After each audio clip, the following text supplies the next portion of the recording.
Welcome everybody to this week's Rice Report. My name is Eric Rice, and I'm here to do a few things. I'm here to give you some basic information, stats and figures that maybe the normal media isn't giving you. My purpose with this is not to make money. I don't even run ads. My purpose here is to share information with you, help you, put together some dots, connect some dots that may exist, explain to you how I'm connecting some of these dots at this point in time, and hopefully create some actionable advice that may impact your life, maybe not now, but in the future, with making the right decisions with your finances, with your investments, whatever they may be. So let me hop into it. Today is October 27th, 2023. We are 4 days away from Halloween, and the largest trick-or-treat in the history of this country may have just happened, issued by our own federal government. So before I get into what that trick-or-treat surprise may be, it's important to understand the idea of trick or treat. It is either give me a treat or I will pull a trick on you. What if that role was reversed? What if the treat is the trick? And I think that's what we're seeing when it comes to economic data, because if you watch the news, or hopefully you don't, or read Wall Street Journal, even any of these publications, I don't want to make an accusation, but I'm going to make an accusation. They all work together and have the same narrative in mind. And per the Smith-Mundt Modernization Act, it's not illegal for them to give you the wrong information these days. It's important I keep reiterating that, because many people don't believe this. They still want to believe that our government's telling us the truth, especially when it comes to financial data. And that simply is not true. If you don't believe that, watch any of the last episodes I've done. Pretty much everything I'm talking about is being revealed in the marketplace. So let's hop into some stats and figures. We're going to go into a few different categories today. We're going to go through overall economy, the overall economics that we find ourselves in, the real estate market, which is a big indicator of the overall economy, banks, energy, the Federal Reserve, and war. All of these topics I feel are pertinent for us to understand moving forward, because we find ourselves in a really volatile time in human history. And it's important in these volatile times that you kind of remember this mantra I talk about all the time: stay calm, stay level, see what happens next. Don't get overly invested in emotions. There are a lot of things that are happening right now that are intentional to lead you in the wrong direction. There's a lot of things happening right now that are accidental that will lead you in the right direction, and I hope we can uncover some of those here in the next 15 minutes. So let's go through the economy. First and foremost, our economic situation, apparently to the powers that be, isn't that bad, because they just told us, this is our trick or treat, that our economy grew by 4.9% in this last 3 months. I want to ponder a question with you. How can an economy grow at 4.9% in 3 months when in that same month duration, the same 3-month duration, our national debt increased by $1 trillion? That's $333 billion a month of debt. Pretty sure I'm not seeing, especially when you look at the downturn in the earnings projections from places like Amazon. Now, the cloud providers made some good runs this week in the market and all that, but I look at Amazon and some of these monopolies and how they're doing. Google, not in great shape. Amazon, difficult shape. These are monopolies. These are true monopolies that control their own market, that need to be disbanded in this country badly. You cannot have a free nation run by fascist organizations. I know the term fascist and fascism is used a lot in America, and it's used improperly. Fascism is the collaboration between corporations and government for the control of a civilization. That's what we live in today. That will progress into something else unless we all learn what's really happening and take the proper steps to get ourselves out of harm's way. So $1 trillion has been added between July and October of this year. We are now over $33.6 trillion in debt. The projections moving forward at the spending regimen will lead us to $144 trillion of debt in the next 30 years. By 2053, they're projecting $144 trillion in debt. If you have children, I don't care how old they are, I don't care if they're 60-year-old children or they're 5-month-old children, they will be impacted by the poor decisions you make and the government makes today. So it's important we pay attention to the actual information. Now, in the recent GDP report, which by the way shows 4.9% increase in the economy, the only reason that happens is because of government spending. As I said in my last episode, we live in a form of socialism where over 50% of our economy is directly impacted by the government. That number is growing month by month. This is how takeovers of free nations occur. They happen through the economic system. And the wiser you are about this, the more free you'll be and the more successful you'll be. So right now we're in a position where our government is spending right now 119% debt to GDP ratio. So if you made $100,000 a year, you owe $119,000 in debt. That's the equivalency of where our government is today. That number is going to be in 200 percentile in the next 3 years. These are really heavy spending limits. But just the government spending isn't the whole economy. We're going to look at everything. Everything matters. So what really matters in our economy, since we all buy and sell in dollars, is the importance of the value of the US dollar. Right now, if you actually believe the inflationary numbers that the government is giving us, which don't include fuel or food, pretty important things in our lives, if you actually believe those things, then the buying power of the dollar has dropped 17% in the last 3 years. So what you could buy for $100 now costs $117. That's how inflation works. It's an invisible tax to recoup money for central banks. If you don't know what a central bank is, most people don't. Our Federal Reserve is a central bank. It may be called a Federal Reserve, but it's a private bank owned by private shareholders, private families. These banks have one mission in life. That's to print fake money for you to spend, for you to earn, so that they can recoup real assets in the end. Centralization of power and money is exactly how nations fall.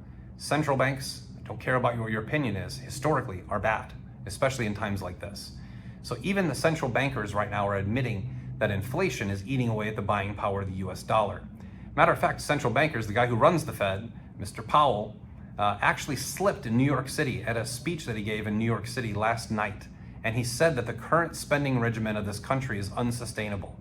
I wonder what kind of penalty he got this morning when he actually slipped up and told the truth. That's almost a fireable offense in today's government.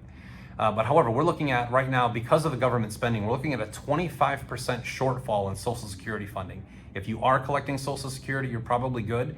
My generation and below, our projection for Social Security is 0. So part of a culture, part of a thing that keeps a society well-rounded is the advancement of wisdom from one generation to another. And if our elders are not taken care of on public funding, which they were forced to pay, which they should recoup, it's a really bad sign for a society. So if you have older folks in your family, please take care of them. There's not going to be much left at the end of the day. We're looking at a 40% increase in that debt to GDP ratio in the last year alone. So Bidenomics really working. Keep cheering for him. Auto default, loans on auto default are now at an all-time high. More people are about to lose their cars than ever before. Foreclosure rates are up 34% since January. So if you can think back to 2008, 2009, we were told the same thing. The economy's fine, there's no recession, and then bam, massive wave of foreclosures. That's beginning again. 63% of this country lives paycheck to paycheck, which is why Amazon's earnings are down. If people don't have disposable income, they can't buy things they don't need from a website they don't need to use. We are living in the ramifications of poor financial decisions for generations. It's not like this is a new thing. These are generational gaps. Poverty level has doubled in America since 2021, doubled. That is a staggering number in a first world country that's supposed to be leading the charge for sovereignty and prosperity throughout the world. These are really important numbers to keep in mind. So since we're talking about it, let's transfer a little bit into real estate. Since foreclosures are up 34% since the beginning of the year, we have to look at why. Obviously, prices are overvalued. I'll get into that in a moment, but also lending procedures are really big. A lot of people take adjustable rate mortgages because they want the low introductory rate. Then they get hammered with current rates. Well, our current rate on a 30-year fixed is now 8.09%. Now, last week I talked about the progression of how decade to decade the mortgage rates kind of give an indicator for the time you live in. And there's plenty of shadow indicators to look at that aren't government related. I went through one with checking the sales of cardboard boxes. Many people use the price of a Big Mac. Those give you real inflationary trends. Now, 51% of all real estate in this country right now is considered unaffordable. Let me translate that crafty number into something you may understand. 51% of America cannot afford homes today based on the prices or the lending rates. What does that mean? That means a halving is coming, or some sort of drop in the price of real estate, because either rates have to come down or the property values have to come down in order to make housing affordable again. Rent has accelerated by 44% since 2021. If you're a renter and you think that's your only place out, it's not just you, it's homeowners too, and commercial property owners, multifamily owners, they're all experiencing this. Right now, this unaffordability schedule is telling us that the average American family needs to make $110,000 a year just to be able to buy an average American home. Well, that doesn't match up because the average American income per household is $78,000. So you can see the upside down nature of high inflation, high rates, putting the Fed in a strange position I'm going to go to in the end.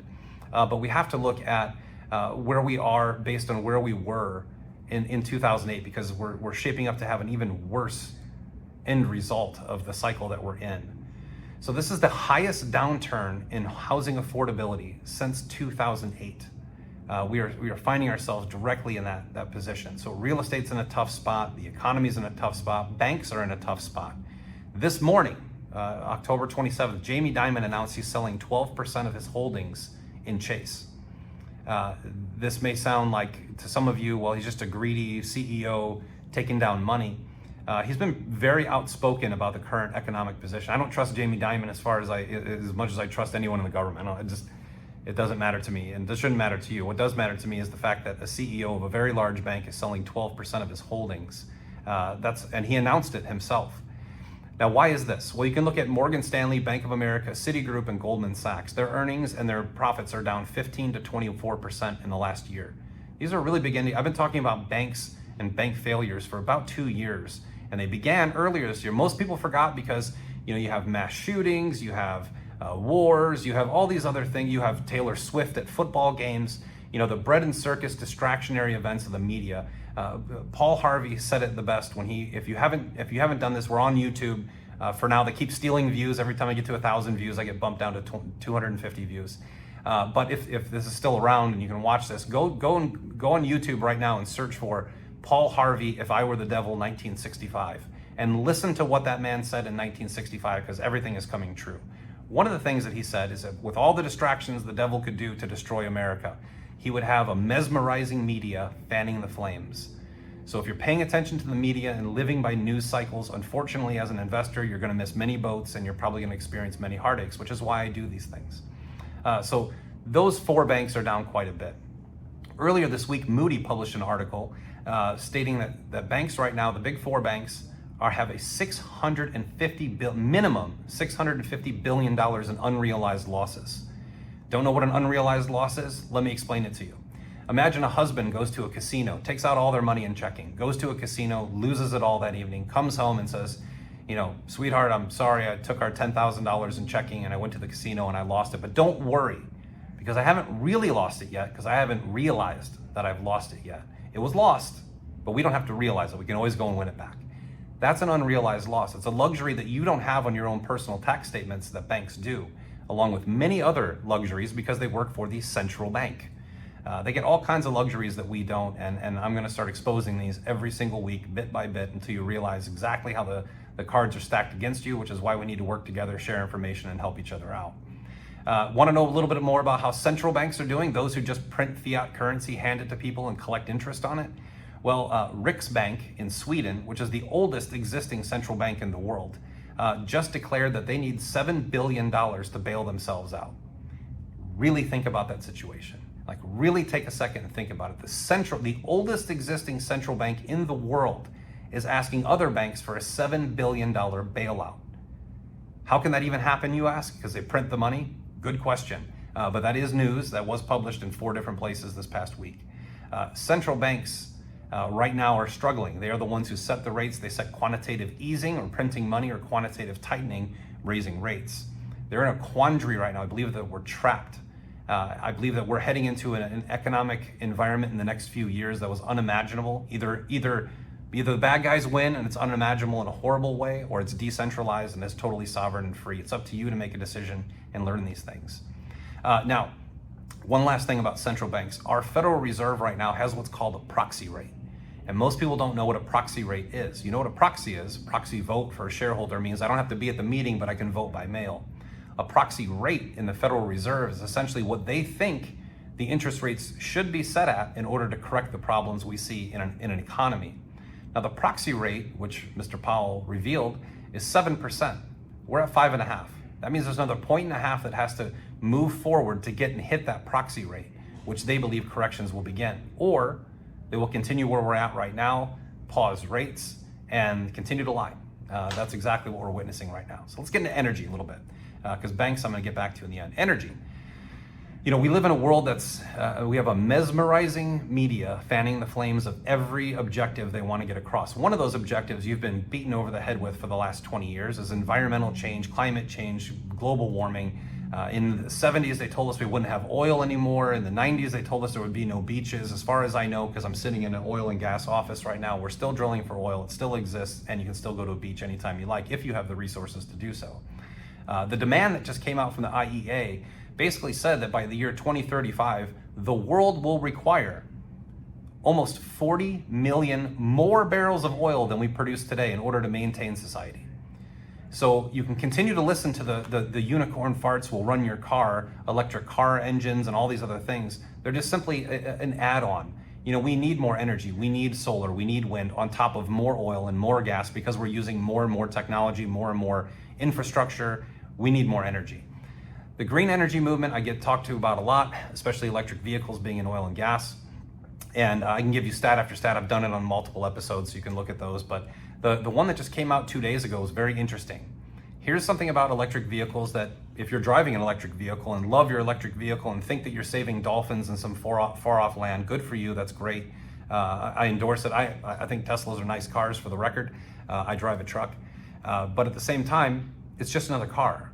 You're not saving the world by buying that vehicle. In fact, you're actually costing this country more than you imagine. A very deep dive was done into government subsidies and the price of running an electric vehicle. Because here's some reality. It may be electrical with zero emissions while it's driving, but making it and extracting the materials to make that vehicle are actually what's called offsetting emissions. You might as well have just driven a normal car for 14 years because that's the same amount of emissions that are emitted just by making the vehicle. Then when it runs out of energy, you have to plug it into a wall. And when you plug it into a wall, you're charging it with either natural gas or coal energy coming from an electrical grid, and that costs quite a bit of money today. So a new study just released shows that the actual cost of driving an electric vehicle, if you converted the amount of energy used from the electric vehicle into gas in dollars, it's $17.33 per gallon. That's the equivalency. So you can either pay $3 for gasoline or $17.33 to drive an electric vehicle. Do you see how the story works? Do you see what's happening in this country? How you get continually fanned with these flames to make you believe something that's just simply not true? Now, of course, that happened, and there's a guy in our office who drives a Tesla, and he pulled up his Tesla app and said, well, it says here that that's not true. He's correct. In your actual cost, what you actually pay to charge that car out of your pocket is true. It's a little cheaper than driving a gas vehicle. However, there are government subsidies that go into electric vehicles. There's so much research on this, you can see it. Hundreds of billions of dollars are paid to the electric companies to offset the actual cost going into an EV. There's just another strike against another propaganda arm telling us to stop producing oil and gas, which another government board tells us that we need 40 million more barrels per day by 2035. So you can see how the world's a bit conflicting. Now, oil and gas are very tight markets right now for a simple reason. All this lunacy of stopping drilling oil and people gluing themselves to the street to end oil, which, by the way, was here on the earth far before we were. It wasn't magically created by dinosaurs. This is something that God created for us to use. And in the midst of this, we have these people that are trying to stop using it and create more EVs, which there isn't simply enough material to do. But in this tight market right now, there's a lot of stress in the market because there's a lot to backfill.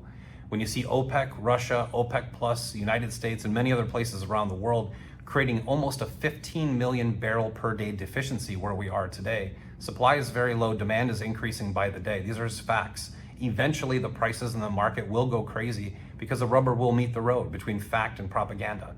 We're looking at that. Now, we also have mounting wars that are coming throughout the world in a very important region. Now, I will dispel one myth. I found it interesting, I think I said this on one of my episodes before, but in 2016, CNN actually published an article saying the largest oil reserves in the world reside in the United States. That's factually and scientifically true, but they haven't said it since Donald Trump was in office. So they're against that for whatever purpose. But if you look beyond the United States, which that's the truth, we do have the largest reserves, then you have to look to the Middle East, which is well known. Right now, you have obviously the conflict between Israel and the Gaza Strip with the Palestinians. That's a whole 2-hour episode I'd be more than happy to do for you, but it's controversial. You might not like what's happening over there, and I don't like what's happening over there either. But it has awakened us to a lot of things, to the fact that many Americans, supposed Americans, actually support genocide of people. I think that's mind-blowing. But at the same time, Iran and Iraq, big producers of oil, have already threatened to get involved with the conflict if it expands. The possibility of expanding just grew by about 4-fold last night because we attacked an Iranian base, despite the fact that they have attacked 13 of our bases in the process. Now, we're watching conflict be desired. There is a certain faction of this country that wants war and wants to kill people, but they probably don't have the courage to enlist in the military to do it themselves. And you have the rest of the other half of the country that just wants peace. People should be able to live in peace these days. That's what technology should provide. But if we look at the sanctions that are in place on Venezuela, which is another major oil producer, our government just lifted a lot of sanctions on Venezuela. So they're realizing. I'm trying to give you what the bigger players in the space are doing, so you can draw conclusions, right? If we see Iran and Iraq announcing they will get involved in the conflict if it spreads, you also have Zelensky in Ukraine, who said that he would be more than happy to attack those two nations on our behalf if we offered him different missile systems. There are people who are warmongering, who want war. There's a lot of money gets made in war. As I talked about last week, as soon as the Palestinians invaded Israel, BlackRock, State Street, and Vanguard made $3.8 billion that day in the stock market. They love war. I don't want it. I don't want to see it personally. But I will tell you that we're funding more war. We now have a new Speaker of the House. We are going to be authorizing another $100+ billion to send to Ukraine, to send to Israel, and to Taiwan, which tells us that China will take over Taiwan. With the weakness that our administration is showing, there's no one stopping anyone from invading any other nation. So expect the conflict to spread. Things people don't know about this conflict is that Israel, their number 2 export profit center for their GDP, is refined petroleum products. So if that war does expand, you can expect to have a shortage in the market of refined petroleum products. Also, Qatar has come in and said that if the war expands, they will shut down natural gas sales. Now, they just signed a 27-year agreement with the Chinese to buy natural gas from Qatar in Chinese yuan, not the dollar. Remember that. I've been talking about the demand destruction is not in oil and gas. It's in the use of the US dollar around the world. These are really important things to look at. We've also moved military assets into the region. We now have 6 aircraft carriers in there. We are looking for, there is a war coming, and it is looking to spread beyond that small region. Now, in the middle of all this, something very interesting happened. There was just a very, very large sale done with the digital yuan, not the yuan, the digital yuan. 2 large regions in Europe have already proclaimed that they're going into central bank digital currencies. And this is what leads me back into understanding what's happening at the Fed and our banking system. Guys, the information I'm giving you right now, you probably won't find in any mainstream media reporting, period. They do not want you to know this, and I don't know why that is. You can draw your own conclusion. But what I can tell you is we can look at the Federal Reserve and the predicament that they're in. Now, their only job is to print money and raise or lower interest rates to manage inflation, which they create. So the people who create inflation are the ones that we trust to manage and eliminate it. Think of that hypocrisy. Now, in the middle of all this, they're caught in quite a quandary. So inflation just went up. If you believe the small inflation numbers they're giving you, God bless you, that's your right to do so. I do not. Real inflation is indicated by the loss of purchasing power of the US dollar, which is currently losing 1% to 2% per month in purchasing power. If you have a lot of money, it probably doesn't bother you. If you're paycheck to paycheck, like 63% of our country, it's impacting you quite a bit. And if they get impacted, by the way, if those who are living paycheck to paycheck live paycheck to paycheck very long, there won't be profits for retail. Retail numbers are coming out right now for Christmas, and they're not looking good. So the stock market's in real bad shape. Last week I talked about the stock and bond market, how one has to crash for the other one to be saved. You should definitely rewind last week. But let's move into the Federal Reserve. Let's put ourselves in their position. Now, traditionally, in a high rate environment, our economy is very similar right now to the late 70s. There was conflict in the Middle East. Israel was involved. We had high interest rates. We had high inflation. We had stagflation. Very similar to where we are. Now, during that time frame, oil and gas boomed. They boomed. We're probably going to see that again.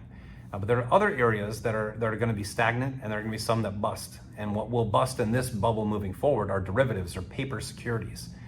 This is the time for tangible assets, but I digress. The Federal Reserve. Let's look at what happens if the conflict in Israel and Palestine expands through the region. Right now we have high inflation, we have high interest rates. The higher the interest rates go, the harder it is to borrow money, the harder it is to buy a home, the harder it is to get working capital for your company, the harder it is for you to employ employees, the harder it is for you to buy products to sell to customers, the harder it is for customers to borrow money to buy products from you. So that is a big danger to the economy. Inflation is a danger to the currency. Now, in times of conflict, traditionally, central banks lower rates to stimulate the economy while that nation is at war. So let's look at what happens if, for instance, one of our aircraft carriers in the region get attacked by a foreign adversary, or if there was another invasion, or if Hezbollah infiltrates and attacks Israel from the northern border and Iran gets involved. just being hypothetical. If that happens, let's just suggest, let's do what all the other macroeconomists who follow the same narrative say, that rates are going to go lower. They have to get dovish on it because they just have to, because that's what's right for the economy. Perhaps they're not doing what's right for the economy. Perhaps they're doing what's right for themselves. Central banks finance the enemy and you during a war. They finance both sides of a war. So if they're doing what's right for themselves, we have to look at it from this perspective. If they do what's right by us, they'll lower rates. So let's just say hypothetically, conflict expands and the Federal Reserve lowers rates by half, which has happened, or drops them to zero, which has happened. If that happens, we're going to see inflation that they tell us is inflation go way into the double digits. Real inflation around 40, 50%. And then that inflation will get so bad they'll have to rapidly raise rates up again. We're in this dangerous triple beam. We have the stock market that's not buying into the news. You know, we hear a 4.9% quarterly lift in GDP, and the market's been down 500 points since then. The smart people in this world are starting to realize what's happening, and they're making the proper moves. So the market is being shorted.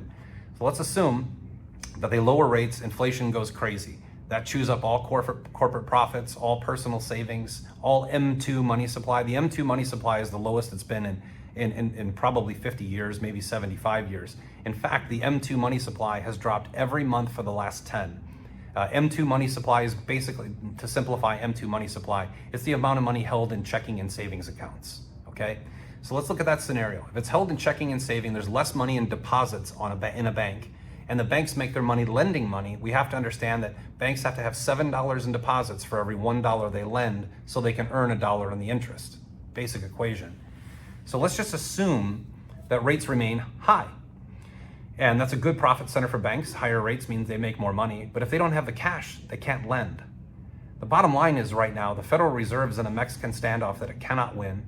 It cannot win. It's impossible for them to win without major conflict, major war, which is probably why we're headed that way. If we look at it from another perspective, most Americans are in a standoff that they can't win also. You know, we all have things to deal with in our lives, and right now the biggest thing that you should be searching for is information and truth to be able to handle the finances and the wealth that you have right now to take care of your family during these difficult times. I wish I had better news for you, but I can't see 2024 being a year of boom, only a year of bust, except in the area of the world that has been so underinvested and so undervalued for so long, which is natural resources. And I'm saying this because as we find ourselves in this Federal Reserve standoff of no matter what they do, someone's going to get hurt. There is no win-win. But in the middle of all this, we see high interest rates, high inflation, and gold now broke $2,000. Bitcoin is now over $33,000. People are looking for ways to get out of the system. With the banks being in as much trouble as they are right now, they make most of their money lending. We are approaching a credit crisis beyond 2008. So right now, if you're looking at where do you park cash, I'd put it in natural resources, raw land, gold, silver, oil, gas, put it in those areas right now. It'll work for you. These types of times generally equate to what's called a commodity super cycle. New commodities that are out there that are robust need funding, and they produce tax benefits and income and overall holistic value that'll give you a multiple over time. One other thing of tremendous note for all of you, because all of you are burdened by the plague of taxes that we pay. The government spending that we have seen, which is very similar to that of a drunken sailor, is now projected, they put out a report on Monday, that they will need to collect $30 trillion, that there will be $30 trillion in tax hikes between now and 2030 in order to make up for the shortcomings of today's tax collection and government spending. So if you think that we're going to sit into a bubble and the government's going to do the right thing for you, it's already planned in place. They know they can spend and tax you into oblivion, live great lives while you suffer. $30 trillion of tax hikes are required to cover the shortcomings they've created in the past 3 years. Keep that in mind as everything moves forward. But be patient with it. The times that we're in are not normal. These are not normal circumstances. We have not seen this in a very long time, if ever, because I haven't even gone through the convergence of events that are sociological, spiritual, religious. All these other things are kind of converging at once, and what we're talking about here is just simple money. So I think the thing to look at are what past administrations have called barbarous relics. Gold is a barbarous relic to Barack Obama. Oil and gas is a barbarous relic to Joe Biden. Look for those things. Those are the things that are contrarian to the common narrative that we see today. And those are the things that will succeed as the common narrative is broken and truth is revealed. So during these times, I hope to give you this information every week. If you like what we have to say, come back to the channel. We'll be here every Friday or Saturday whenever we publish it. But God bless you all. God bless this country. Stay calm, stay level, see what happens next. Thank you so much. I'm Eric Rice, and I look forward to seeing you next week at the next Rice Report. Have a great weekend, everybody.